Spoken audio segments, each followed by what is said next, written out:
Good morning, good afternoon, whatever time of day it is that you are listening, folks. Thank you very, very much for listening. Date today is the 5th of July, year of our Lord 2024. Welcome to yet another edition of The Coping Hour, hosted by Nicholas Inkle, a.k.a. Mozart Noah.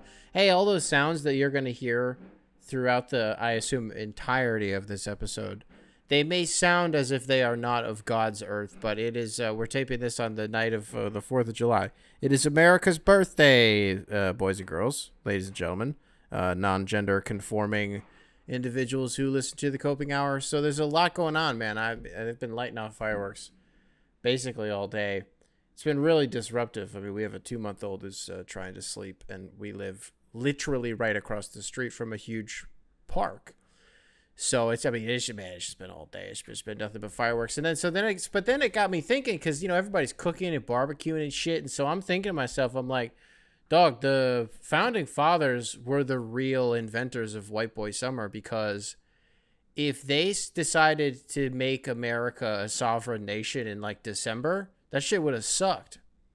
You know what I mean? Like, how chill was it of them to hook us up in the future? So that, like, we can, like, throw some dogs on the barbecue and light off some fireworks in the name of the motherfucking US of A, baby. Because if they did it in December, then it's President's Day. It's, oh, cool, I get the day. Oh, it's a long weekend in December? Like, that's cool. And then some other thing in the summer would have replaced it. But no, dude, like, America's birthday being in the smack dab middle of summer break.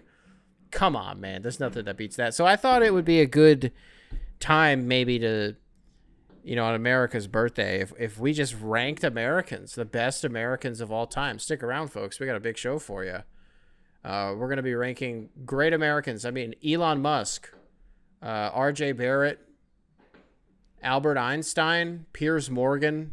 I could go down the list. I mean, and then you think to yourself, like, what's the biggest thing that's happened to America in the last 50 years? What do you think is the most, like, consequential? How do you frame this one? The biggest thing to happen to America in the last 50 years. Power rank 9/11 and / like, parenthetically, the war on terror. COVID, specifically America, COVID. And the internet. Power rank those three down in the comments. Which, hey, by the way, dude, an enormous shout out to the Coping Hour community, both in the Spotify comments, which are not public, unfortunately, the YouTube comments specifically, and then the email, copingoursubs@gmail.com, spelled phonetically. Email will be available in the description wherever it is that you listen to this program. But a huge shout out to you guys, because we got an email sent in the previous episode.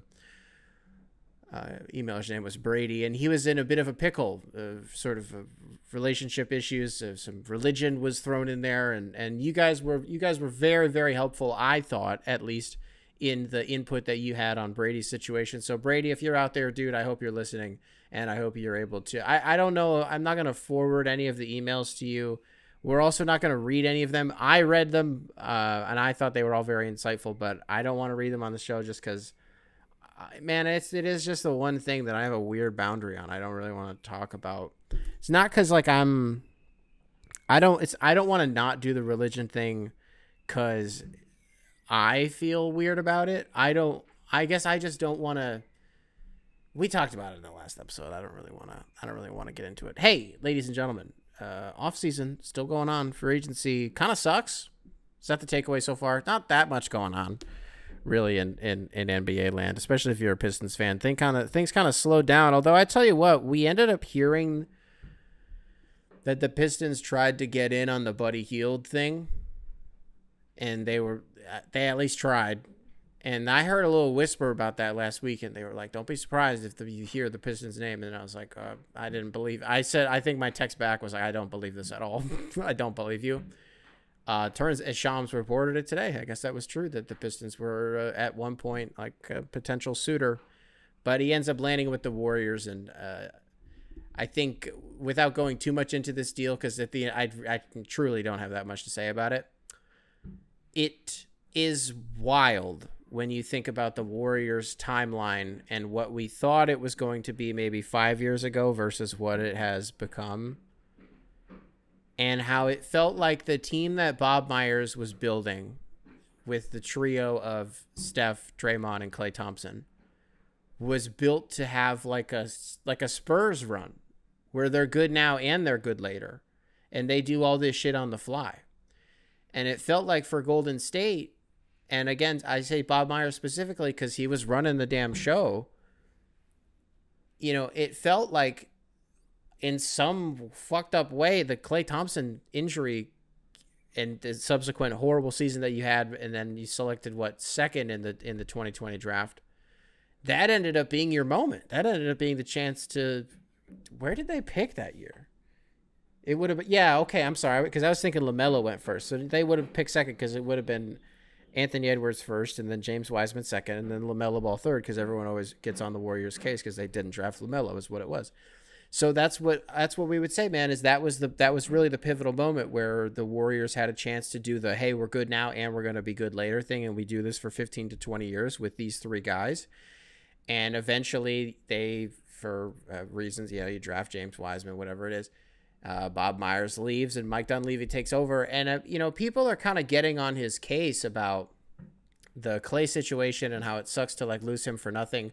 I think the worst thing that's coming out of all of this between the Klay Thompson Golden State Warriors departure is that it's kind of turned into like an ugly breakup. And it's kind of turned into this thing where you're hearing things from Golden State side of this where they're like, hey man, we tried to work with you and we let you know that we just needed to, they're just sharing their side of the story. We just needed to, what was the phrasing about it? It was like, hey, we just need to get our ducks in a row basically, and then we'll see what's left over and what we can pay you. And Klay was like, it sucked. I mean, it's the juxtaposition of like the Warriors were like, hey man, we've paid you a lot of money and we paid you while you were hurt. While you were rehabbing, like twice, by the way. We paid you a shit ton of money. So it's time for you to do us a solid a little bit. And Klay Thompson is like, dog, I've been loyal to you for all of these years. It's time to, give me my flowers. Like we're kind of winding down. We're seeing the end of this thing and, run me my shit. And when both sides believe that they're right in that way, it's impossible. Man, it's you're not going to be able to get a happy ending, and that's why it sucks to see what we're seeing, that it get a little bit ugly between them and the Warriors trying. They're trying, right? Like Buddy Hield is an NBA player, so that's cool. But what else do we have going on around the league? Mo Wagner re-signed, which is pretty cool. And then if you're Orlando, you're also like, whoa. And we also got Jonathan Isaac on a 5-year, $84 million contract. 5-year, $84 million contract, by the way. Is that the most? That's really vintage. That's like some real, like Jonathan Isaac is really in his 2013 contract era, like role player contract era. I think when the Pistons signed, matter of fact, that's damn near the old Reggie Jackson special.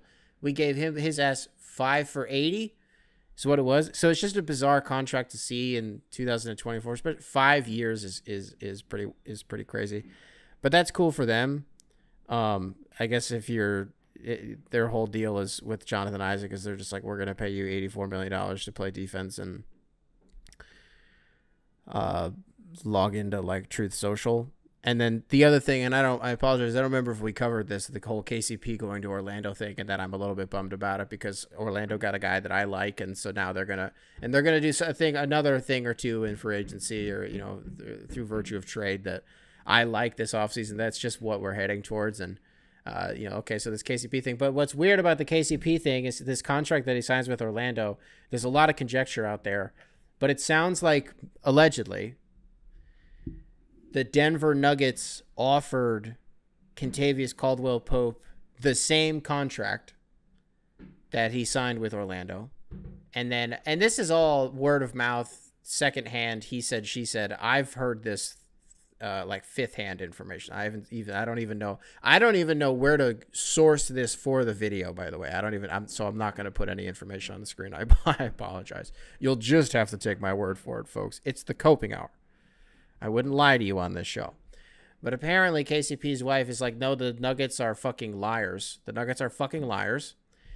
And the contract they offered us was like similar, but it was not the same. And that's why we took Orlando, is because I think they got more years and they got more money. So it's like, okay, but for a second, let's do a mental exercise. If I'm a Nuggets fan, I'm looking at this situation and I'm thinking, wasn't it just a couple of years ago that Jeremy Grant was like a fourth or fifth option for us? But, and as low in the food chain as that sounds, it was in a pretty pivotal way at the time. And he skips town and goes to Detroit for 3 years, $60 million. And it immediately comes out that the Denver Nuggets attempted to retain Jeremy Grant for the exact same dollar amount. That wasn't disputed at the time, by the way, the same way that this is now. So I guess I am inclined to believe that that is true, because I think even people on Detroit's end were like, I think even our beat reporters were like, yeah, we're hearing that's, I mean, it sounds like that's true. But it is interesting to look back on that now and say maybe nobody sort of checked the sources on that one, or maybe there wasn't enough pushback on it because it is that serious at the end of the day, because he was like the fourth or fifth option, no matter how pivotal I like to imagine that he was at the time. So, okay, so Nick, so why are you saying this? Well, if KCP just did the same shit, how many years away are we from another player doing this and leaving Denver for the exact same money because they're at a point in their career where they're like, we did the thing where we walked, but now it's time to fly, right? Like, fuck your bird rights. It's time to motherfucking fly, son. And so if you look at, and you're probably thinking, Nick, you're out of your fucking mind, 100%. But if you look at the Nuggets payroll and you want to talk about, so who's the next guy going to be that leaves the Nuggets, and then we have to reconcile with the fact that Jokic is a bad teammate, because we're gonna have to fucking talk about that. If dudes are leaving Denver to go get paid because he casts a wide shadow, we've said it on this show. I said it on the damn shoot around the other day. I said Nikola Jokic casts a wide shadow, and only a guy like Jamal Murray is built for the shade. It's tough for players, it seems like, to play with Nikola Jokic. These are the questions that we are asking this offseason. This 2024 offseason here at the Coping Hour, we are asking, is Nikola Jokic the least desirable teammate to play with in the entire NBA? So, okay, let's look at the payroll. It's not going to be Jamal Murray. It's not going to be Michael Porter Jr. It's not going to be, like, Aaron Gordon has a player option a year from now for $23 million. You think he opts into that? And then even if he's not going to go anywhere. And, okay, so it was just KCP. Christian Brown, maybe. He's got a team this year and a team next year. Both are going to get picked up. Both will get exercised. But I don't know if he's going to get that much money. The question becomes, I guess maybe a better way to phrase it is, who gets the Talen Horton-Tucker contract from this Nuggets team next? Like, who's the next one to do it? I don't think that's really what just happened with KCP, because like he's been a dude in the NBA for 10, 11 years now. So like he's been around, like he's gotten paid, like it's whatever. Jeremy Grant was kind of like this though, because you think about Talen Horton-Tucker and what he was doing for those Laker teams, and he goes to the offseason and gets paid by Utah. You don't fucking hear anything from Talen Horton-Tucker anymore, THT as it were, right? You don't hear anything from him anymore. So who gets that contract from the Nuggets? I think it's Peyton Watson. I think that's who it is. It's going to be him or Christian Brown.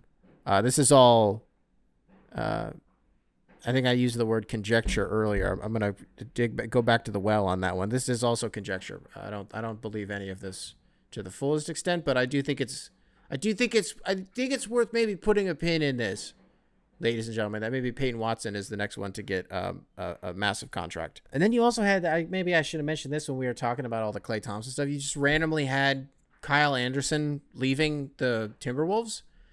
And I sort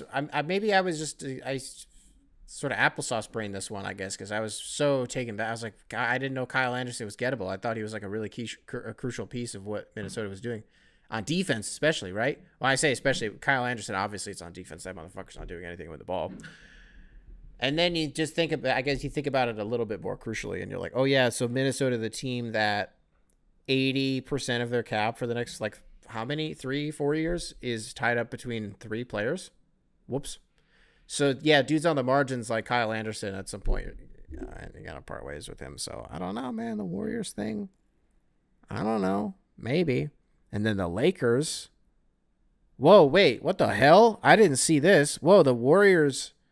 Have you seen this? News is 2 days old. Have you seen this? Have you heard about this? The Golden State Warriors hired Terry Stotts and Jerry Stackhouse. That's awesome. That's awesome. Whoa. Whoa. Okay. Is this turning into like a Nick realizes that the Warriors are back? No, they didn't. No, they didn't get Paul George. They got Buddy Hield. Buddy Hield. So what do they call Paul George? It's like he's like the LeBron of. It's not like the LeBron of J.R. Smith's, but it's like something like that. Fuck, it would have this would have worked. Buddy Hield is like the Paul George of J.J. Redick's. No, that's a dude. You're not saying anything. You're not saying fucking anything.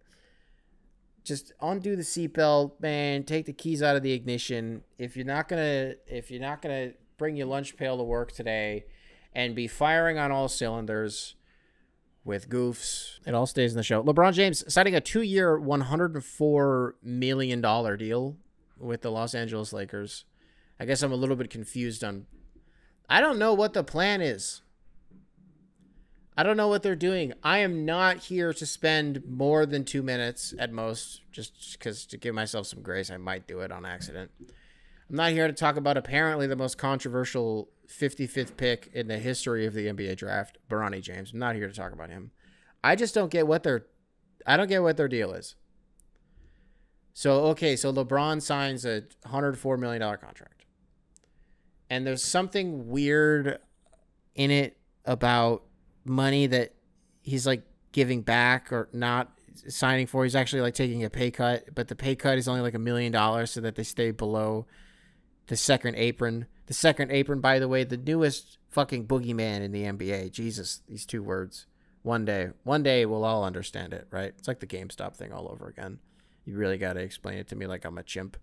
And then I got to rewatch the same video 5 times on like half speed to be like, shorting stocks, Wall Street, bad. It's like literally the same picture. I guess what I want to get at is like, okay, so D'Angelo Russell also opts in for 1 more year, so his player option. And so now if you're the Lakers, you're like, okay, so we can do something with this if we want. And there was some communication on LeBron being willing to take an even more substantial pay cut if they had been able to go get somebody like Paul George or, you know, one of the other guys out there. And then they weren't able to do that. Inexplicably shocking. I don't know how that happened. Maybe you know, man, who was I listening? I think actually, I don't want to steal this topic from somebody. I was listening to somebody the other day and they were like, it's one of the first times in our life that we've seen. I mean, I'm not that old. I'm only 26, but it's one of the first times in the history of the NBA that free agents very openly do not want to go to the Lakers. Like, dudes have no reason to show up. I believe, by the way, that DeMar would want to go there. I am confused on how that gets facilitated. Because Laker fans will tell you that there's a Laker tax and that because of X, Y, and Z, they'll be able to make it happen. But then at the same time, they're going to say that they're going to get overcharged an arm and a leg because they're the Lakers. But I guess maybe that had that a little bit backwards because it's everybody else who's actually like, no, man, everybody did. Wow, man, the Lakers just get to trade all this bullshit for all this cool stuff. And then they did. But, so I guess, okay. So, but are they supposed to get him? Doubt it. And the Lakers are like, hey, so this is where I do the Bronny thing, I guess. The Lakers are like, hey, Bronny's going to spend most of the year down in the G League. Hey, is everybody like fucking going to calm down now? Is everybody going to relax? He's in the G League. That's where he should be. He'll be up there for like a game or 2, right? I mean, it'll be more than a game or 2. What do we think? 10 games that he's at least on the bench? Maybe. That he checks into a game? I mean, who knows? We can't even speculate on that right now. Who knows? But okay, he's gonna be in the G League. That's cool. And then, I mean, how cool is this? The Lakers, as assistant coaches, they hired damn Scott Brooks and Nate McMillan, 1,100 wins between those two coaches. That's not nothing, ladies and gentlemen. That's kind of fun. How about Joe Ingles going to Minnesota? Back with Rudy Gobert. Back with the soon-to-be deceased Mike Conley. Not like IRL deceased, for those of you who are new listening to the show. But, folks, I think now is probably a good a time as any to jump into some emails. I also want to say this really quick. If there is a bunch of random jumping around in this episode, like jump cuts, I do apologize for that. It's only when the booms are such that I'm like, that's going to get picked up and such, like, it's just too disruptive. So I'm really trying to talk through a lot of these, but let's do some emails, folks. I mentioned at the top of the episode that I am very, very thankful of the participation that we saw in last week's episode. Once again, copingoursubs@gmail.com, spelled phonetically, email available in the description wherever it is that you listen to this program. We got an email here from Christian. Christian, thank you very much for the email. The subject line, geographical salary cap. Obligatory long-time listener, first-time emailer. I recently read an article about something like 4 of the 5 last Stanley Cup winners are from states with no income tax. The article didn't come out and say correlation equals causation, but it did say that income tax is becoming more and more of a deciding factor in players' free agency moves, something I would agree with, Tyreek Hill being the most famous example, I feel like. So my question is, should leagues give teams in states with lower income tax rate a lower salary cap? American professional sports leagues are designed to be equal across the board, as equal as possible. With the way things currently stand, I feel like the teams in states with no income tax have an advantage over other teams. Example, if you make $15 million as a player on a team with a salary cap of $150 million and get traded to a team with a salary cap of $100 million, your salary would go down to $10 million. I think this is one of those ideas that would probably... It's kind of like the dude who emailed in and he and his mom were listening to the show and we were talking about Mark Cuban for president. And he was like, my mom had the idea where she was like, what about Mark Cuban for governor? And what we said about that take is that it's a good take. Like when you, on the surface, you don't really think about it at all. And I'm not trying to disrespect this guy's mom at all. I really appreciated the email. I thought it was very, very sweet. I'm not trying to disrespect her at all. I'm just using it as an example, right? On the surface, it's a really, really good. I think the problem with it, though, is maybe in the NHL it's a thing. Maybe it is. That's a very interesting phenomenon, I would say. But in the NBA, are we sure? Are we sure it's the thing? The Tyreek Hill thing? Yeah, that is real. That happened. Individual players on like a case-by-case thing? Sure. I'm sure if you poll them, you know, there are going to be some, hey, here and there. So, oh, these, but sure, there's going to be some data to back up that players are influenced by it. But I don't think it's enough because in the NBA, who's the last player that was really influenced in a way that we knew in real time by it? Like Dwight Howard to Houston? No state income tax. I think Dwight Howard to Houston. And at the time, that mattered. We felt like that mattered. And to be fair to Dwight Howard and his time in Houston, I do think that his time there kind of gets lost to the pages of history. Just because NBA ranks culture, people are, Dwight Howard, also just him being Dwight Howard. People at the time, in real time, people just tore him apart. But it's weird. You look back, you're like, it actually wasn't that bad. But other than that, and then in the NBA, it's like, I don't know, man. You really don't see...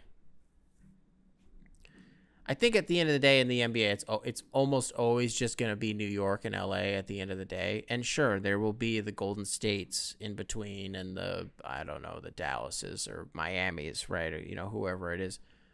Even if you want to say Chicago for the whatever. Okay, but these are all like major hubs. These are all still like major, you know what I mean? Like they're still like cultural centers. So I don't think anyone would agree to this, by the way. I don't think anyone would agree to this. The union or the owners, I don't think anybody would be on board with it. Even if it sounds fun, I just don't know if in the NBA it's as extravagant as an issue. but it is pretty fun. Hey, you know what, man? We got another email from William the other day. William, welcome to the show. Subject line, British politics. Hey, Nick, longtime listener from England here. And whilst listening to Monday's episode, I realized that I have heard an awful lot about the most recent presidential debate through traditional media and social media, and was just curious to know what the coverage of the UK elections as well as the French elections have been like in the US. It feels like every 4 years I become deeply aware of the intricacies of American politics, and I have never known what sort of coverage we get over there. All the best, Will.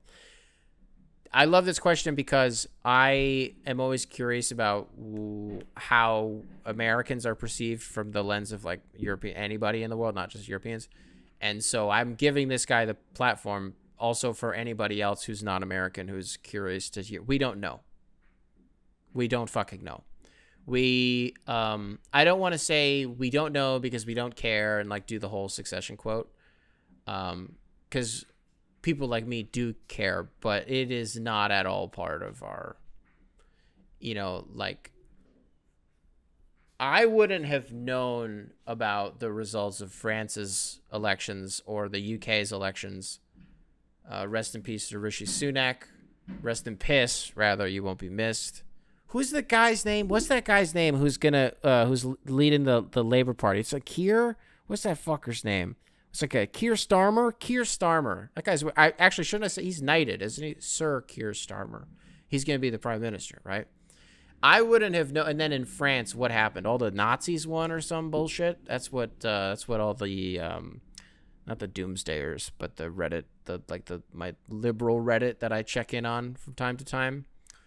They were like, all of the Nazis won in France. And what I ended up gathering from people who are like normal was that it was actually all the far right people. I was like, oh, okay. So that's my very half-baked analysis. It's shit that I read on the internet about the election. But I do know a little bit more. Because with England, I don't know. We knew a little bit about David Cameron. This is just in my lifetime, at least, right? We knew a little bit about David Cameron. Boris Johnson got a lot of coverage. And a lot doesn't mean that much, by the way. But we got a lot of Boris Johnson coverage because it was a weird parallel of Trump at the time. To, like, basically see the same picture, but just, like, English was very, very weird. And I think there are a lot of English listeners to this show. And I don't want to ruffle any feathers. But goddamn do I miss Boris sometimes. In the same way that non-Americans will miss Trump. And I talk to my girlfriend about this all the time. I kind of miss him because the amount of times that I have to just go back and watch Boris Johnson funniest moments compilation. I can only do that so many times. I'm running out. Like, I don't have any new videos to watch anymore. I haven't had any for years. He hasn't done funny shit in years. Because he just hasn't been on camera as much. He does the if you aren't hip to like the English House of Parliament, where those motherfuckers like stand in front of each other, they like go toe to toe, and it's like hundreds of people sometimes, and they just like shout at each other like obscenities, but like in a really, like in the like overly Americanized like English way, where they're like all scholars and they're like very proper and they're all drinking tea and like eating crumpets and shit like that, and they're like, that's like all of them. It's like all of them. They're all like very like, oh, good sir, and bullshit like that, like, you suck. But like in a really polite way sometimes, but not when old Boris was up there.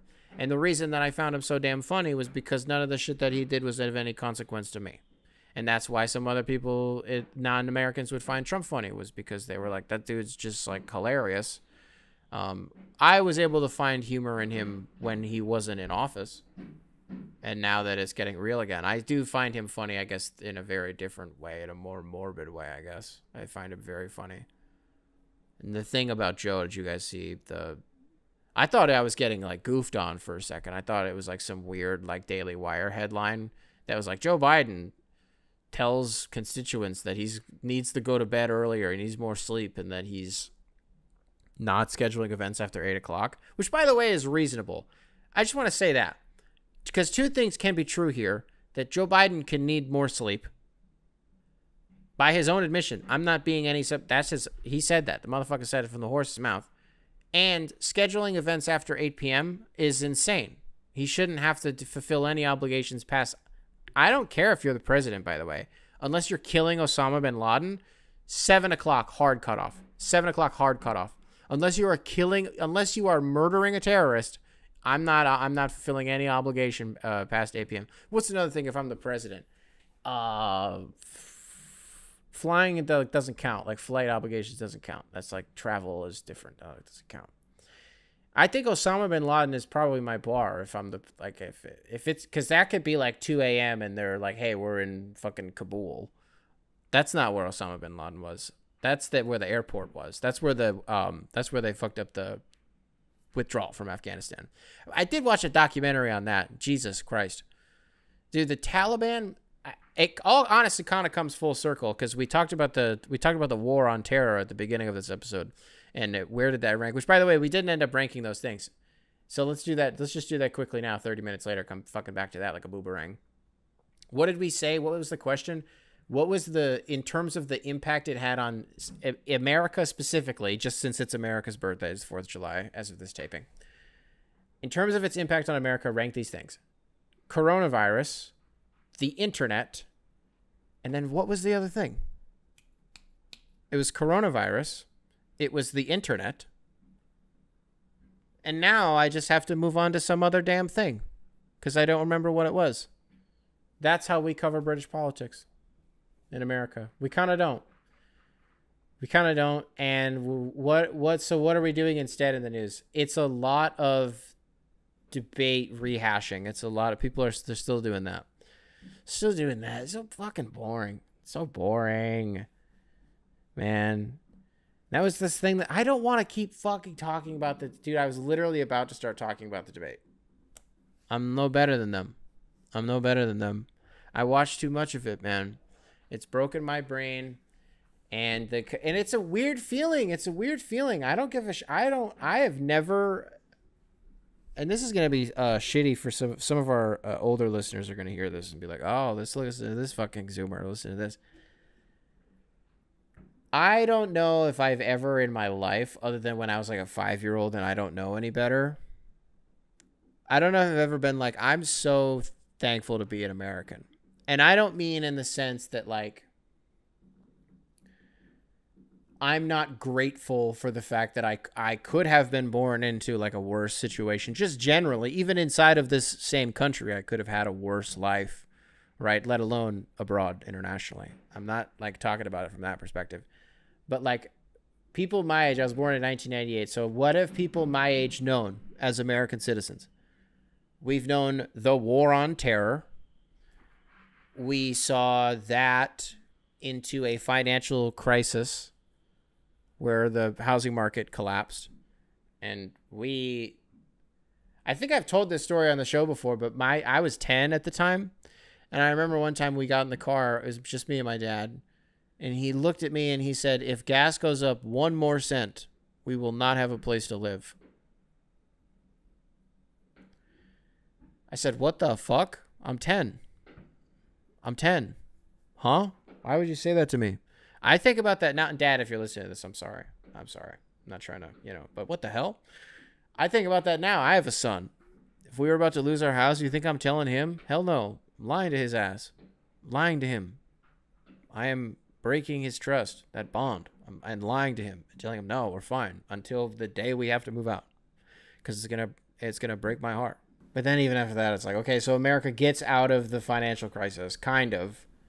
They like, oh, we get out of there. And we hired a black president in the process of doing that, which was cool, actually. It was a cool moment. Like, it was like, oh, wow. I remember like my 5th grade class. We were like, celebrate. We didn't really know why, but we saw the people on the TV celebrating, and we didn't really have the presence of mind to understand the historical precedent of what we were witnessing. But like, we were excited about it because everybody on the TV was excited about it. I remember watching his inauguration in my 5th grade class. That shit was off the chain. And it was funny because I remember I got home and my mom was like, they were doing the parade and we were watching it on TV. And she was like, she was like, oh, they're going to the inauguration. I was like, no, Mom, they already did the inauguration. And she didn't know that it had already happened. And I started crying because I was like, my mom might not be alive I didn't know how long it was when presidents were elected. So I was like, she might not be alive for the next inauguration. That was 16 years ago. 16 years ago? That was 16 years ago. My mom is still alive. My mom is still very much alive. these fucking fireworks. I'm gonna wait again. Talk about and the bombs bursting in air. Okay, so but even while we're out of that, and even when Obama was president, by the way, we're still fighting the war on terror, and he's like drone striking the ever living shit out of everybody. Which it was weird. I saw like a whole thing. It was weird. I was watching a video where like it explained the efficiency of why Obama loved drone strikes so much. I say efficiency. That's a really, considering what they're used for, that's a fucked up way to say it, but you know what I mean. Just versus bodies on the ground and the manpower that it would otherwise take, and you know, just the liberties that the agency that they're able to operate with drones versus actual boots on the ground, and that's why Obama loved them so much. And I didn't love how I felt that by the end of whatever it was that I was watching, that I was kind of like, oh, okay, I get it now. Because I didn't mean it like, I would have done the same thing. But I'm like, I mean, okay. Like, I guess from like a tactical stand, I mean, I guess I fucking, you know, whatever. Okay, so that's still going on. By the way, as America finally starts to navigate out of the waters of the war on terror, we enter this age where two individuals, Hillary Clinton and Donald Trump, completely broke our political system. And they characterized each of their respective parties in a way that we won't see a reset for 4 more years. At least. By 2028, Trump will, even if he loses, he's like, I'm going to run again. I'm shocked he's running now. Honest to God, in 2020, I was like, he's just going to be too old. Fucking should have known better then, right? But by 2028, he'll be dead or like whatever. He won't be in jail, but whatever will be good. Like, he will not be able to run in 2028. And I think we'll start to see things go back to normal then. But until then, folks, like, we get out of the war on terror. Well, guess what? All this shit's going on. And then what happens? We get hurled into a damn pan dulce. COVID-19, coronavirus. Ever heard of it? Also coming back full circle on that one. Wow. So I don't, there hasn't been like and by the way, I'm saying this like it's just my generation. You know, like the last time that America really had a moment, you want to have the last time America had a capital M bolded underlined italicized moment, the moon landing probably was probably the last time that the United States of A did something that was met with universal, I don't want to say universal praise. There were certainly people in regions of Eastern Europe who were like, fuck. But anyways, folks, why don't we steer back into the basketball lane? That was fun for a little bit, talking about America on America's birthday. Let's do an email from Liam. Liam, welcome back to the show. Subject line, did Jokic skew our perspective on the second round? Hey, Nick, I got a weird email for you today, man. That's kind of 2 parts, but they link together. I think it's a great... Oh, he goes on to talk about the pick that his favorite team made. I apologize, the Raptors, and how some of the fans have taken it too far with how good they think this player is going to be.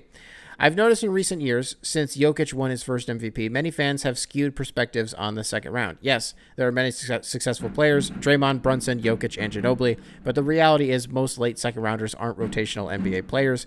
Not as bad. Hold on. Between this and the fucking fireworks, dude, I can't, man. This is these fucking Monday episodes, man. It's not even Monday, it's Friday, by the way. I don't know. These are ICBMs, man.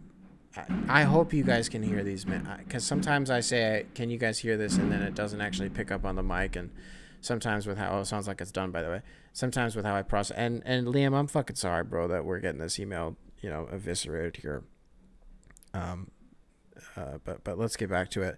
Are we overvaluing second round players just because Jokic won an MVP? I'm sorry, man. This totally just destroyed my mood. I don't think it's because of Jokic that we're doing it specifically, because the second round is good, man. Second round's been really good. Let's go back to 2022, as recently as 2022. Andrew Nembhard And then I'm like, wait, there's nobody else. Jalen Williams, Max Christie. God damn, Nick. Max Christie, Jaden Hardy. That's an NBA player. Isaiah Mobley's in there. And I think, you know what, another part of this is, with the NBA, it's such an individual sport that all it takes is one guy. All it takes is finding Jokic in the second round. Guys do this with any player because all it takes is that one guy. So like as a Pistons fan, you know, we got Saban Lee in the second round a couple years ago. Jordan Bone is maybe even a better, but we get Jordan Bone in the second round a couple years ago. And everybody, they super quick twitch guard out of Tennessee, can dunk like a motherfucker. And, you know, everybody thinks he's going to be hot shit, and then he just never plays. And it's just this mystery box thing like this, you know, like, oh, you want what you don't know. And what you don't know with most of these second round picks is like they're not that fucking good. They're not that fucking good, but like some of them are. Like, you know, 2021, you had Herb Jones, you had Ayo Dosunmu, you had Luka Garza. I mean, he played in the Western Conference Finals. Like, there are just really solid role players in recent. These are some deep drafts, right? Xavier Tillman, I mean, he just got a new deal. Saban Lee, we just talked about him. Trey Jones is in here. Isaiah Joe, Nico Mannion, bitch. I hate Nico Mannion. He sucks. Sam Merrill, these are all guys from 2020. You know, we could keep going back. These NBA drafts have just been, like, really talented is all. And I don't think it's just because Jokic won that MVP, but no, it doesn't. But it doesn't hurt. And I think it's the same. It's in some way the same ripple effect that Brock Purdy will forever have on the NFL draft and the coverage that they do on day 3, because for the rest of our lives, they will always talk about how, hey man, it's any pick, even Mr. Irrelevant can play in a Super Bowl. You know what I mean? And then they'll do the Brock Purdy thing, and you know, it's however his career ends up going with San Francisco, and then beyond that, if there even is a career for him beyond San Francisco, you know, eventually he will commercialize the shit out of the whole Mr. Irrelevant thing. And so that's never gonna go away. It's kind of the same thing there, only it's which is ironic because Jokic has like won multiple MVPs and won a championship, and Brock Purdy hasn't won any of that shit. And I say that, but like Jokic, I don't think he is the poster boy of all second round picks for sure. For sure. In the modern draft era, when there are only 2 rounds, when you think your Mount Rushmore second round picks, Jokic is the first pick every single time, 10 times out of 10. But outside of that, I mean, I don't even know. What's the point that I'm even fucking trying to make here? I couldn't tell you. Hey, I was trying to, so the not like they not like us, not like us, not they not like us. Yeah, just not like us. Music video came out today. First of all, okay, kind of underwhelming. Like, it was cool, I guess. Like, getting the city involved and shit. I thought I could have went a little bigger. Check out the Palisades, maybe. Check out my old crib, Santa Monica, maybe. Thought it was cool. But when that beef was happening in real time, one of the closing takes I had on it was how excited I was to do a retrospective on it someday. And not like a whole deep dive, but just to do some, like, you know, you put some time between yourself and the moment, and you digest it, and how things age and how we feel about things change, and, you know, how are we going to feel about X, Y, and Z in a couple months. And now that we're a couple months removed from it, one of the takes I've been going back to is, I think Not Like Us is cool. It, like, rips. And I'll just, like, walk around. I'll just, like, randomly say to myself, like, certified lover boys, certified pedophiles, bop, bop, bop, bop, bop, all the time. But I don't think Not Like Us was the song. I think it was Euphoria. I really think Euphoria was the one. Because by the time, narratively, we got to Not Like Us, we had just completely gone off the rails, and, like, we can say, the gloves are off. We can say anything that we want about anybody. Euphoria was rooted in shit that was real. It was rooted in basically Kendrick being like, I hate your clothes. I don't like you as a man. And you're gay. And I don't like when you say the N-word. And also you're gay. That was the song. That was basically it for like 6 minutes. And it was awesome. Over 3 beats. It was awesome. It's awesome. And then you're just that, but then it becomes the conversation of, well, so what matters to you more, the bars or how true they are? Because people who actually care about this would tell you that, like, who's telling the truth doesn't fucking matter. That doesn't matter. That's not real here. And it's also not hard to deduce that, man, even if it's true, Kendrick, and you're the one blowing the whistle on this whole Drake being a pedophile operation.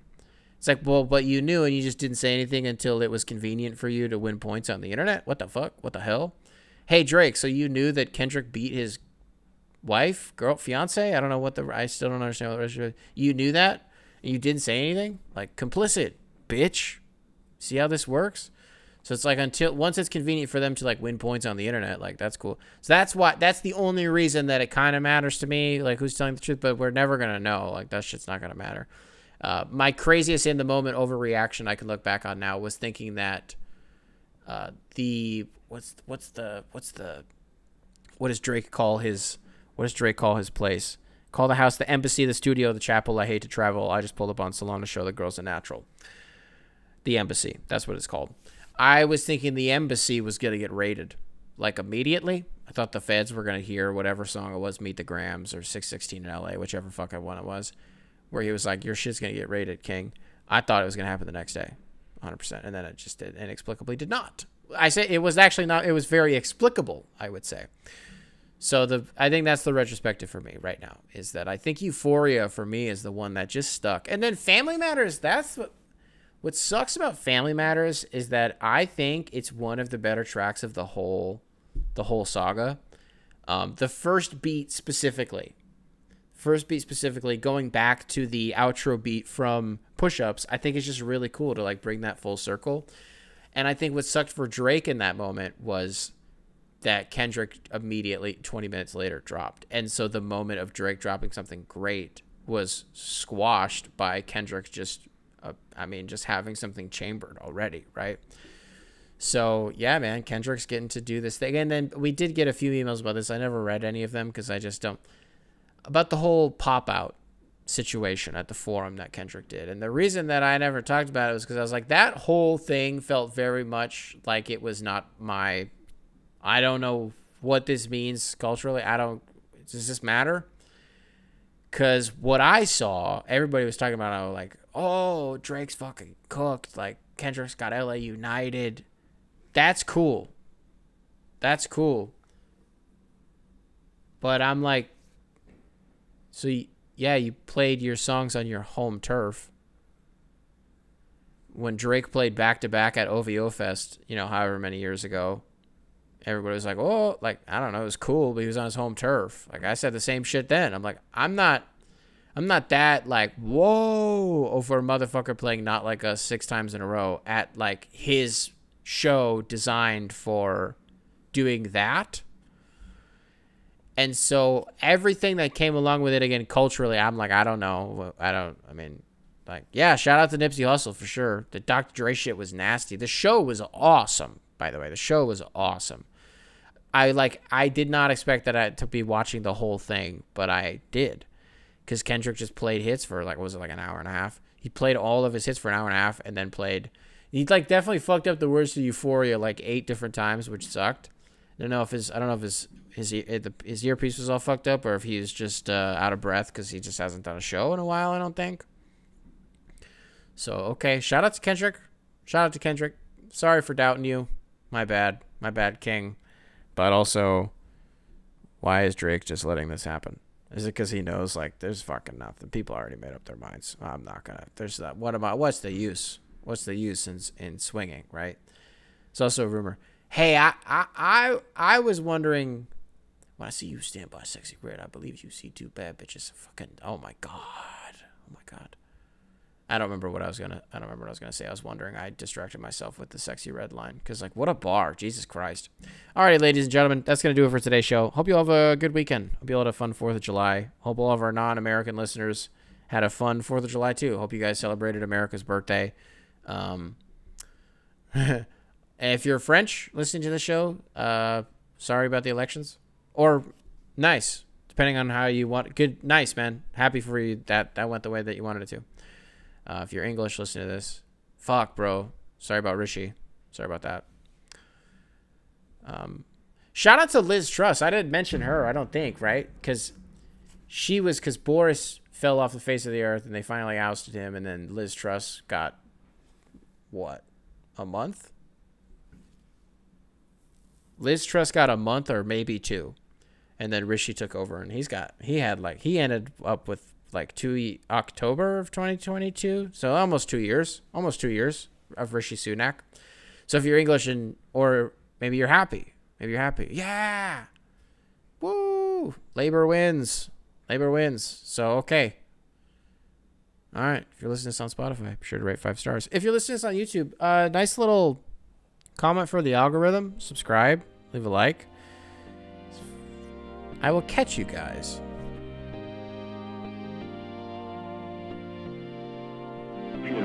in the next one. Beautiful. I'm ready to control. Beautiful. I'm ready to control. Beautiful. I'm ready to control.